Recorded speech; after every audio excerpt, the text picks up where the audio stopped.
Saludos, mi gente linda, qué bueno que está con nosotros en otra entrega más de su podcast Altus Nurse. Aquí Alexia Brío, quien le habla. Por aquí Yaritza Pizarro, saludos a todos. Cuéntame, Yaritza, ¿qué tenemos para hoy? El día de hoy tenemos un programa maravilloso. El día de hoy vamos a estar hablando de enfermería, de práctica avanzada, de nefrología, de diabetes.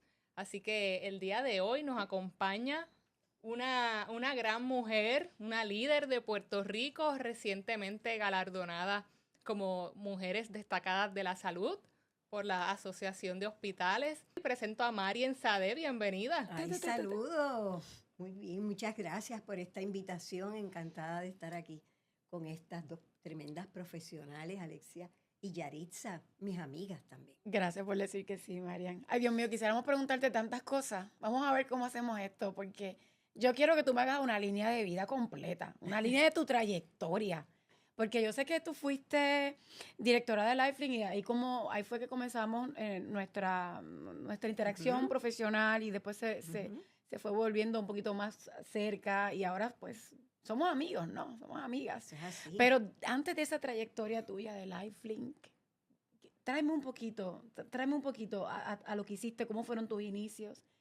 Hasta llegar a la práctica avanzada, como bien comienza ahorita, pero yo no sé si Yaritza, tú me vas a comentar algo importante, un dato curioso, bueno, que yo estoy aquí. Los datos son importantes. En Puerto Rico, cerca de 6.500 pacientes reciben diálisis en sus diferentes modalidades, así que es un gran problema. Entonces, cuando lo comparamos con la población, porque somos claro, sobre 3 millones, 6.000 personas ahora mismo recibiendo diálisis, me mencionaste, y que no sabemos si hay otros más que van a caer o que van a estar. Sí, personas que tienen enfermedad crónica del riñón y muchas veces no lo saben porque inicialmente no presenta síntomas. No. Así que por eso hoy tenemos a esta invitada para que nos hable de su experiencia, Marien, en esa preparación académica, cómo llegaste a la práctica avanzada y qué puertas se fueron abriendo tras ese desarrollo profesional. Claro, pues me voy quizás un poquito más hacia atrás. Fue cuando escogí la profesión de enfermería como pues, la forma en que iba yo a dedicar mi vida. Así que lo que nunca me he arrepentido es para mí una pasión, ¿verdad? Esta profesión por el servicio, yo diría. Así es que completé mi bachillerato en ciencias de enfermería ya en Ponce, porque yo soy ponceña. Tengo que decirlo, Ponce y lo demás es... Pues no lo digo, pero bajito, ¿verdad? Pero en la Universidad Católica había un excelente programa de bachillerato en ciencias de enfermería. De ahí pues trabajé desde áreas de sala de emergencia, áreas de medicina, educación, y en unos años más tarde decidí escalar un poco más y completar mi preparación o seguir preparándome formalmente con una maestría en ciencias de enfermería. Siempre estaba clara que la quería en ciencias de enfermería. Y quería escoger algo que me permitiera estar cerca del paciente. El cuidado directo siempre ha sido una atracción para mí, porque pienso que te debes preparar cada vez más para el cuidado directo, que no necesariamente porque tengas una maestría, ya pues doctoral tiene otros propósitos también, pero inclusive, y te alejas del cuidado del paciente, que es al fin y al cabo, ¿verdad? Lo más importante. Así es que escogí una maestría que en ese entonces comenzaba en la Escuela de Enfermería del recinto, de nuestro recinto de ciencias médicas, y estaban comenzando a ofrecer una maestría con todos sus requisitos, pero con una especialidad en nefrología, enfermedades renales, todo lo que son terapias de reemplazo renal, de diálisis, etcétera, trasplante. Así es que entré y completé esa preparación obteniendo un grado de maestría en ciencias de enfermería como especialista clínica en nefrología. Wow. Qué interesante. ¿Y para qué año estamos más o menos hablando? ¿Qué pues pasó eso? 1960 78, 79. Ya. Así es que fíjate, importante ver que especialista clínico, que está definido en nuestra ley. Sí, en ¿verdad? la ley 254 de enfermería Exacto. del 2015. Está ahí definida y es parte de lo que son la práctica avanzada. Un poco diferente. En ese entonces se sabía que era un rol en práctica avanzada, que tenía cuidado directo, tenía investigación, tenía educación, un poquito de administración, pero ha cambiado ese rol. Ha sido definido ya hace como unos 5 o 6 años por lo que llamamos el Consensus Report de Estados Unidos, para definir más claramente qué hace un especialista versus qué hace, por ejemplo, una nurse practitioner, ¿verdad? Así es que ese era el rol que se iba a realizar con esa maestría, y así completé. Pero, como pasa frecuentemente, ¿dónde iba a practicar? ¿Dónde habían oportunidades para desarrollar este rol? Eso mismo te iba a preguntar, porque estamos hablando, yo sé que a Yarisa no le gusta a veces que yo hable mucho de años, ¿no? Pero estamos hablando sobre 40 años atrás, que ahora quizás ahora es muy fácil uno comenzar, uno decir, pues, hago esta maestría, pues puedo desempeñarme en este campo, en este rol, pero en ese momento quizás no había algo definido, y como eran los inicios en esta especialidad, yo quisiera saber cómo te abriste camino y cómo te adentraste a lo que son los pacientes renales, ¿no? Y no solamente en ese momento que hayan pasado esa cantidad de 40 años, porque ahora todavía. Sí, es que ha sido cíclico. Práctica avanzada en esa década y práctica avanzada ahora que incluye otros personajes como es las parteras, anestesistas, los family nurse practitioners. Así que se repite la historia y por eso estamos aquí educando a la población en general, a enfermería, para que conozcan más sobre este rol. Eso es así, y es porque una de las cosas que es bien importante en este mensaje es que la práctica avanzada de enfermería puede venir a solucionar muchas situaciones que estamos viviendo en este momento, que las escuchamos todo el tiempo, que si escasez de médicos especialistas, pero eso sé que en algún momento se va a discutir, claro, porque esto es... ¿Dónde comienzas entonces a ejercer luego que te gradúas y obtienes esa certificación? Muy bien, pues fíjate que el centro renal del Hospital Universitario, en el centro médico, y su director, doctor Burgos Calderón, le llamó mucho la atención. ¿Cómo es que una especialista clínica en nefrología, pero quién la está preparando? O sea, que tuviste apoyo de la facultad. Inicialmente un poco de... Eso te iba a decir, porque él preguntó, quizás no de entrada tuviste el apoyo, Claro, aunque no resistencia. Claro, pero ¿quién las va a preparar? Exacto. O sea, y él ahí entró, tú sabes, preguntó, fue conferenciante. Así es que tan pronto terminé, me fui a trabajar al centro renal, me dieron la oportunidad y ahí pues pude desarrollar bastante el rol, pude practicar bastante el rol y trabajé un poco en hemodiálisis, pero principalmente me pidieron un proyecto de desarrollar el programa de diálisis peritoneal en el hogar. Estaba despuntando en ese momento, su origen en Austin, Texas, por el doctor Moncrief Popovich. Así es que, y tuvimos la oportunidad junto a otro de los nefrólogos excelentes, el doctor Francisco Joglar, de viajar allá para entrenarnos. Fuimos con un paciente. ¡Wow! Interesante. Con un paciente para que él comenzara la terapia y nosotros a la vez aprendiéramos, ¿verdad? Claro. Y cuando regresamos con ese paciente, ahí comenzamos el programa de diálisis en el hogar en el hospital universitario, ¿verdad? Fue el comienzo de desarrollar estos programas en Puerto Rico. Obviamente todavía existen, es una excelente oportunidad y una excelente alternativa para pacientes con fallo renal crónico, ¿verdad? Enfermedad renal permanente, y los programas del hogar. Ahí pues estuve unos años y me fui moviendo, pero siempre en el área desde una unidad de hemodiálisis ambulatoria, practicando, hacía negociaciones. con los patronos con los que trabajé. Negociaciones para poder ejercer mi rol, ¿verdad? Okay. Pero directora de un programa de hemodiálisis.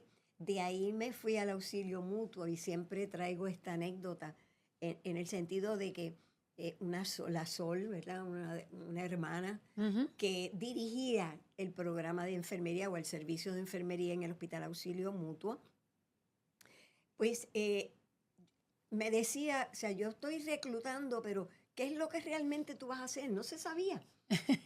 ¿Qué título vamos a ponerte? Ponga el título que usted quiera. Fue mi negociación. Reclúteme y permítame hacer las funciones de esta persona, de esta profesional de enfermería en práctica avanzada. Tuve una oportunidad excelente, me movía. O sea, estabas clara en lo que tú querías hacer. Tú estabas clara. Claro, quizás los demás no estaban No estaba claro, obviamente también era algo nuevo, ¿no? Era algo sí, que estaba totalmente nuevo. Y aún así lo miramos desde otro punto de vista. Y este tratamiento no lleva tanto tiempo así como lo que es trasplante. Estamos hablando de 40 años atrás. Así que la mentalidad no es como ahora. Lo vemos ahora quizás, pero ¿cómo va a ser? Pero no es lo mismo. Pero me gusta mucho la palabra que ella utilizó de negociación. Porque a veces, ¿verdad? Podemos pensar que porque tengo esta preparación o esta experiencia, lo tengo por sentado de que esa es la plaza que yo quiero y lo quiero así, así. No, y es que hay que ir como enamorando, educando, llegando a esos puntos medios para que se abran las puertas. Sí, porque fíjate, ella estaba clara en lo que ella quería. Claro. Y como bien dijo, ellos eran lo que no sabían. Ella estaba clara. Exacto. Pero como iba abriendo camino, tenía que ceder y tenía que entonces negociar. Así mismo. Y para todos estos jóvenes, ¿verdad? Profesionales de enfermería que quizás esperamos que nos escuchen, es bien importante para abrir camino algo, cómo tú lo trabajas, cómo te ganas la confianza de esos profesionales que te rodean, empezando por las facultades médicas, ¿verdad? En este caso los nefrólogos, que confíen en ti, que puedas hacer, que te permitan hacer esas funciones avanzadas para las cuales estás preparada. Marian, y te pregunto, perdóname, esas terapias del hogar requieren de unas competencias unas destrezas del enfermero. Correcto. Porque está con el paciente en la casa, el paciente te está diciendo, estoy viendo esto, entonces la enfermera tiene que tomar decisiones que necesariamente el médico no está ahí en el momento. Exacto. Cuando comienzo en el auxilio no había programa allí, así que eso era una de mis proyectos, de los proyectos que me pedían que estableciera. Claro. Hacer, crear, diseñar y desarrollar un programa del hogar, de diálisis peritoneal en el hogar. Mientras tanto me movía donde hubiesen pacientes renales. En un piso específicamente diseñado para atender estos pacientes, ¿verdad? Desarrollado para eso.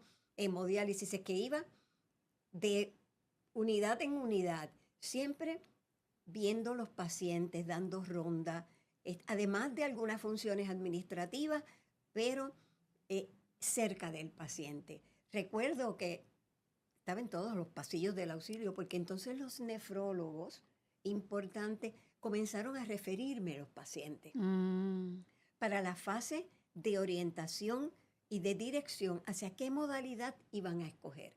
Ahí ya estaba desarrollado el programa del hogar y cómo ese profesional, o sea, definitivamente el facultativo médico no tiene el tiempo que hay que darle a ese paciente y su familia, primero para que acepten la condición, porque se va a repetir después cuando te hable de diabetes. Segundo, qué modalidad vas a escoger y que acepte que tus riñones ya no funcionan. Así que me movía casi día y noche por todo el hospital donde estuviese el paciente y el médico me lo refería.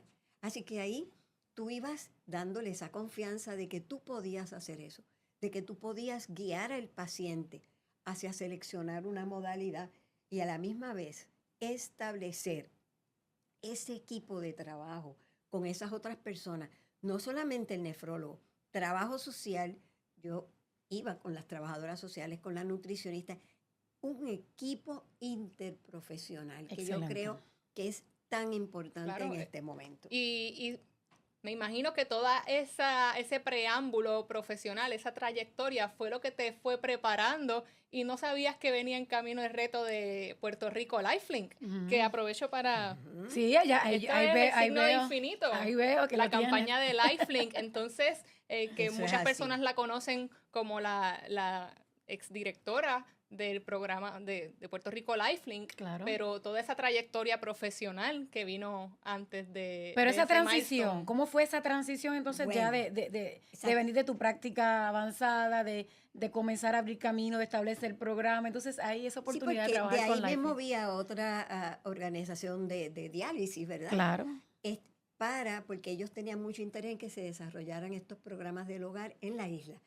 Así es que ahí va de un lado a otro mucho de modelaje, inclusive para los facultativos y los nefrólogos, de cómo había que seguir a este paciente. Ahí te digo, bien importante, que esa confianza te la ganas porque la autoridad te la da el conocimiento. Si tú Repíteme estudias y eso, sigues por favor. estudiando, ¿verdad? La Repíteme eso. autoridad te la da el conocimiento. Sabiduría. ¿Qué hice un poco más temprano en este proceso? Cuando sale esta certificación a nivel nacional, no en Puerto Rico, se ofrecía un examen que te daba una certificación y era en cierta medida la prueba de que estabas preparada con todo o preparado con todo el conocimiento, porque para este examen, para poderlo aprobar, tenías que estudiar para obtener lo que se llama CNN, Certified Nephrology Nurse, profesional de enfermería certificado en nefrología. Eso entonces es una especialización de enfermería en nefrología. Y es un examen que lo ofrece una entidad de Estados Unidos. Exacto, es un board de nefrología, así es que me expuse, y hasta me dio trabajo, un poco trabajo que me aceptaran coger el examen. ¿Y por qué? Porque pensaban que Puerto Rico no podía tomar el examen porque no éramos parte de Estados Unidos. Tuve que conseguir una carta de un abogado. Oh, wow. Para que me permitieran sentarme a coger el examen. Wow. Así es que eso era para mí importantísimo. Me ponía obviamente, ¿verdad?, al mismo nivel. Es el mismo board, el mismo examen. Como tú bien sabes. Así que eso fue un paso bien importante en la especialidad de nefrología, el que yo pudiese tomar el examen y obtener la certificación. Y ahora que mencionas esa certificación, ¿cómo es el proceso de mantener esa certificación vigente? Bueno, estas certificaciones te exigen que tú tengas unas horas, bastantes horas, practicando en esa especialidad. Así es que, y ya ahora hay varias dentro de la certificación en nefrología. Está la que toman las nurse practitioners, están las que toman los técnicos de diálisis y están las que toman otros profesionales que no están ¿verdad?, como nurse practitioner. Así es que tomar ese examen pues fue un gran reto para mí, bien importante. Y nuevamente, como tú vas a probar que tú sigues obteniendo el conocimiento. En la medicina todo va evolucionando y tienes que mantenerte, no te puedes quedar estancado. Lee, estudia todo el tiempo y prueba que tienes ese conocimiento, que es lo más importante. Bueno, aquí yo creo que hay podcast para rato, porque yo creo que te vamos a tener que traer otro momento, porque esto pica y se extiende. Verdaderamente que el profesional de enfermería es necesario. Y una vez una profesora me enseñó que la misma sociedad va a determinar que nosotros somos necesarios por todo lo que hacemos. Así que yo creo que Yaritza vamos a tener que traer a María en otra ocasión. Ya hay tema aquí para 3, 4, 5 podcasts. Definitivo, unas palabras finales. Bueno, después, no sé si ya no hay. Sí, no, bueno, yo quiero hablar de Lifelink. Okay, yo quiero que me hables de Lifelink. Ese ¿Cómo fue es? El próximo paso. Sí. El próximo paso, porque fíjate que yo quería todo el tiempo, mi visión era el cuidado directo. Se presenta esta oportunidad, ¿verdad?, agradecida a Dios, de un proyecto tan difícil como ese, se me presenta el que pudiese dirigir lo que es la donación, el desarrollo. Era el programa de Lifelink de Puerto Rico, pero era el desarrollo de la donación de órganos y tejidos en Puerto Rico. Wow. Y mis amigos, eso significa un cambio en paradigma religioso, emocional, de familia, de duelo, inclusive de la forma en cómo enterramos nuestros queridos, ¿verdad? Nuestros seres queridos. Porque había que entrar, inclusive si esa donación, después de fallecida la persona, iba a alterar el cuerpo de mi ser querido. Wow. Así que había que entrar en tantas y tantas áreas, pero pues tuve la ayuda de una organización excelente que ya tenía experiencia desarrollando, pero aquí es totalmente diferente. Tenemos una cultura diferente, tenemos música diferente, nos comunicamos diferente y nuestro duelo es diferente Marian, cuando perdemos a alguien. ¿Y cómo fue esa estrategia de ir adoctrinando a la población, a los hospitales, a la iglesia, como menciona? ¿Cómo fue esa educación? Pues mira, a veces tenemos que ir a todos sitios. Teníamos que ir a todos sitios, desde hospitales, médicos, reuniones de facultativos médicos. Muchos los rechazaban. Recuerdo, inclusive en un hospital, las personas decían, yo no puedo entrar a esa sala de operaciones a hacer la recuperación, eso va en contra de mis creencias. Oh, wow. Y no entraban y había que escucharlo, había que respetarlo, claro. Y había que educar, educar y educar. ¿Dónde educábamos? Las personas que fuimos reclutando y que iban ayudando en este proyecto, por ejemplo, hay que ir a las iglesias. Me decía, mira, hay que ir aquí a hablarle de donación, hicimos los arreglos, pero va a haber muy pocas personas. Y yo siempre les decía, 1 o 2 personas ahí, pues no importa, vamos a hablarle porque esa 1 o 2 personas, aunque tuvieses que movernos donde fuera, quizás le iba a decir a su familia, he escuchado hoy algo de donación. Y eso, no hables de eso es hablar de la muerte, eso no se puede. Así que hablar, educar en cuanto a programas de radio en todas las iglesias. ¿Y en Laritza? Sí, yo quiero que ella me hable un poco sobre la certificación como educadora en diabetes, porque sabemos que la primera causa de fallo renal es la diabetes y la segunda hipertensión, aunque eso también está cambiando un poco, pero Marian, háblanos sobre esa nueva faceta. Ok, pues fíjate, cuando ya tenía 18, 19 años en Lifelink, yo siempre pienso que tú tienes un tiempo para un proyecto, pero llega el momento en que ya tú dices, ok, ahora que venga otra persona para que siga, claro. ¿Verdad? Yo creo que eso es importante, así que decido ya retirarme de Lifelink, pero no era para mi casa. No. Ahí a mí siempre me ha interesado, como les he mencionado, el cuidado directo cara a cara con el paciente, la educación. Así es que me llamaba mucho la atención la diabetes. ¿Por qué? Porque era en ese momento, y lo es en este momento, la primera causa de fallo renal o de enfermedad renal crónica o permanente en Puerto Rico y en Estados Unidos y en muchas partes. Yo le tengo respeto a la diabetes, pero la diabetes comienza desde la cabeza hasta los pies. Exactamente. Y entonces hay pacientes que me dicen, esto es peor que un cáncer.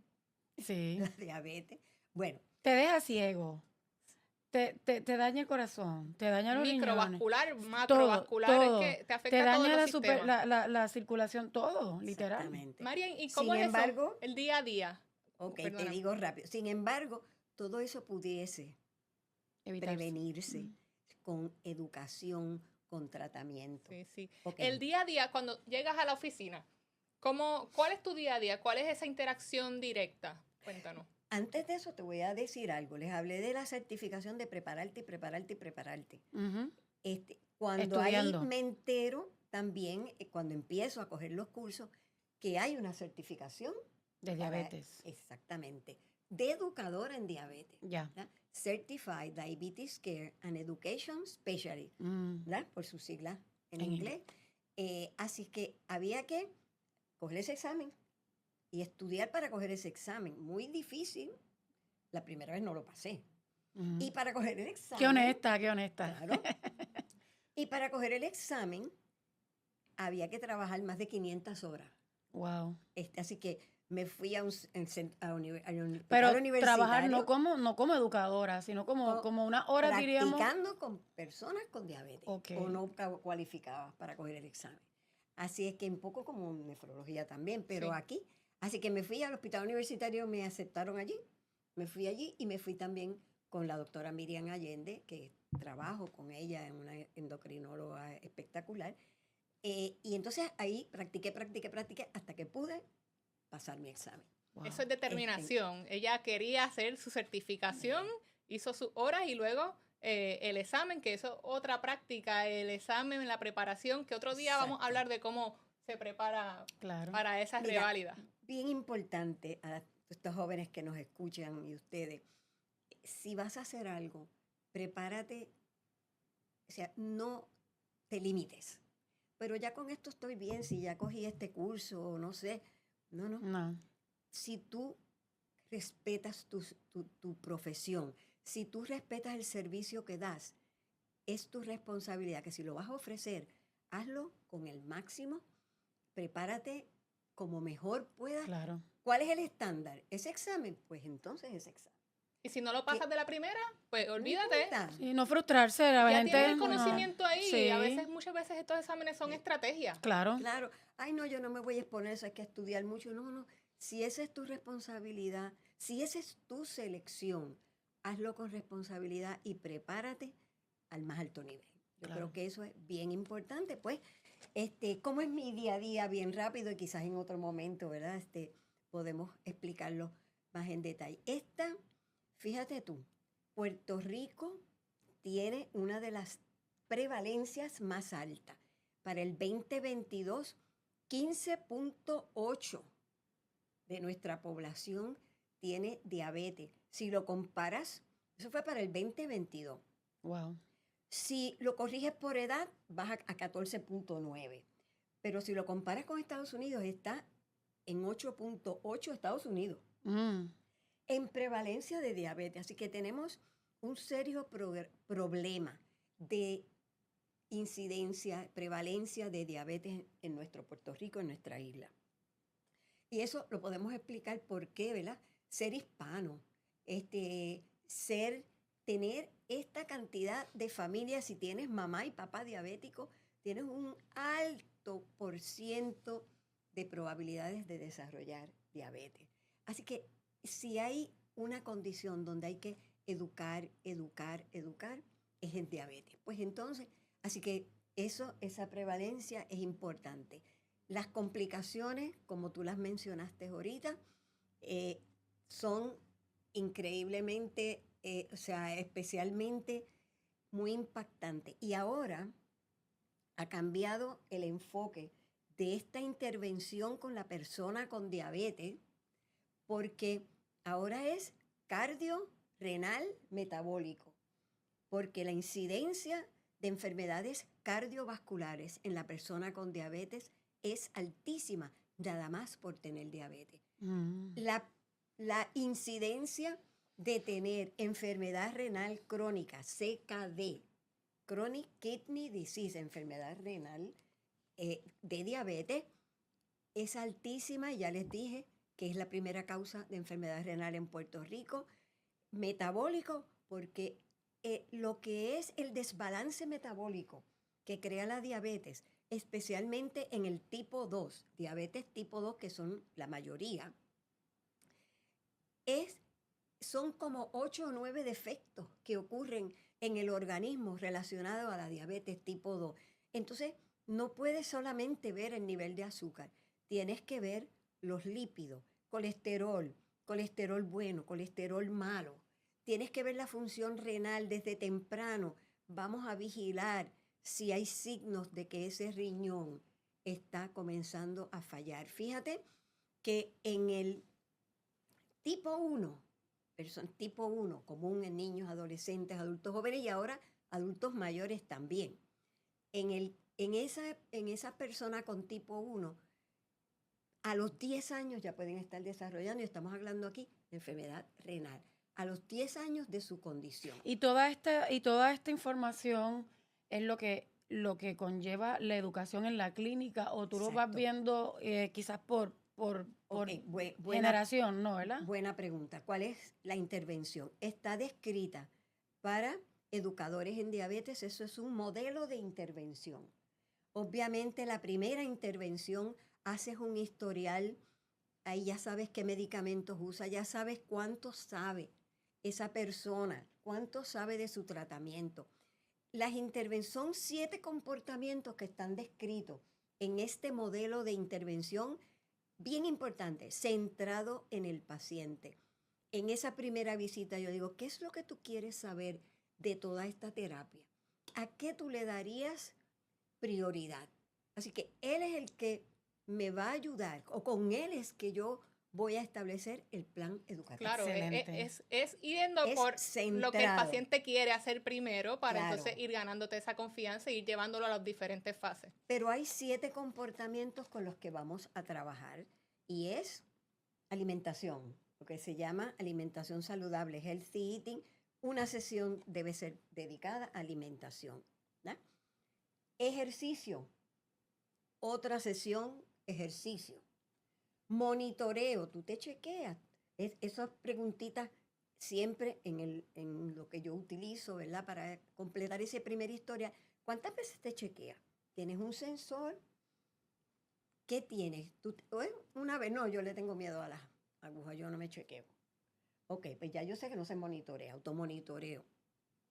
Así que monitoreo, medicamentos, ¿cuánto sabes? Y en esa primera intervención yo les digo, no hay nada, ningún medicamento que tú no debes saber para qué se usa.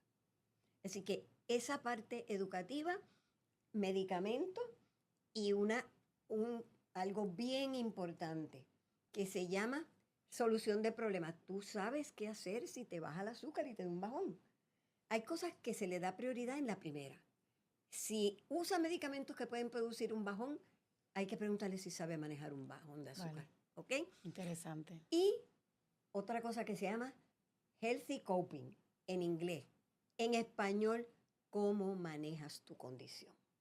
Excelente. Hay que entrar en esa parte y de ahí vienen todas las sesiones subsiguientes. No es fácil. Una persona con diabetes, un paciente que lo ves primero, lo ves entusiasmado y a la próxima cita no aparece. Y a la tercera tampoco. Y ahí tú vas, una llamada. Me imagino que puedes trabajar en diferentes escenarios. ¿Trabajas en una clínica, con un médico, en un hospital? Te digo que diabetes, para que ella tiene la parte primaria. La persona que va a una oficina, ese es el primario. Está el hospitalizado, complicadísimo, el diabético hospitalizado. Está la mujer embarazada diabética. Ese es otro. Está el pediátrico, el niño con diabetes, y está el adulto mayor con diabetes. Para cada uno, imagínense que los estándares de la práctica, está todo establecido qué se debe hacer. Salen todos los eneros. Cada año cambia de cómo vas a atender a esa persona con diabetes. Y para completar, porque sé que ya no tenemos mucho tiempo, la tecnología en diabetes es una cosa. Hay bombas de insulina, hay sensores, hay un sinnúmero de tecnología. Eso nada más yo viajo para coger solo tecnología. Gracias. ¿Y esa certificación de diabetes es solamente para enfermeras o no? Nutricionistas, pueden ser nutricionistas, pueden ser otros profesionales como terapistas, etc. Qué bien, qué bien. Esa es una... Bueno, ahora sí que sí, no tenemos tiempo para más, Marian, pero estamos tan contentas de haberte tenido con nosotros aquí porque eres literal, eres una Biblia. Así que, Marian, espero que podamos tenerte nuevamente. Claro que gracias sí, de verdad por toda esta información. No sé si me pasé un poco de tiempo. Así que gracias a todos por estar conectados a tu podcast, Altus Nerds. Por favor, suscríbanse dándole clic a la campanita, escríbanos y déjenos sus comentarios y será hasta la próxima. Denle like, denle share y sigan sintonizándonos en el futuro. Hasta luego. Gracias y saludos.